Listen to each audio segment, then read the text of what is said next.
Στο επόμενο βήμα θα μιλήσουμε για τις οδηγίες. Τις αφήσαμε τελευταίες γιατί εδώ θέλω την προσοχή σου. Εδώ θα δώσουμε λοιπόν οδηγίες που κάνουν τη διαφορά μεταξύ ενός καλού GPT και ενός εντάξει καλού, όχι τόσο καλού αλλά εντάξει μέτριου θα έλεγα. Ας δούμε λοιπόν τι μπορούμε να βάλουμε εδώ μέσα.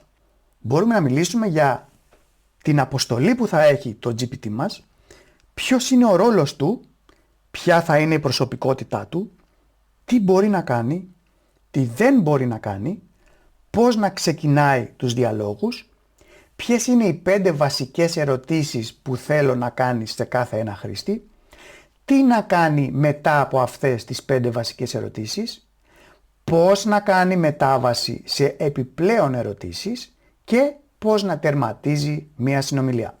Δεν θα μπω λεπτομέρειες αυτή τη στιγμή σε κάθε μία από αυτές τις 10 διαφορετικές ενότητες, απλά να πω ότι όλο το περιεχόμενο σε αυτό το κουτάκι που περιέχει περιεχόμενο και για τις 10 διαφορετικές ενότητες που ανέφερα μόλις πριν, μπορείς να τις βρεις στο δωρεάν PDF οδηγό, να τις αντιγράψεις και να τις τροποποιήσεις στις δικές σου ανάγκες για το δικό σου GPT.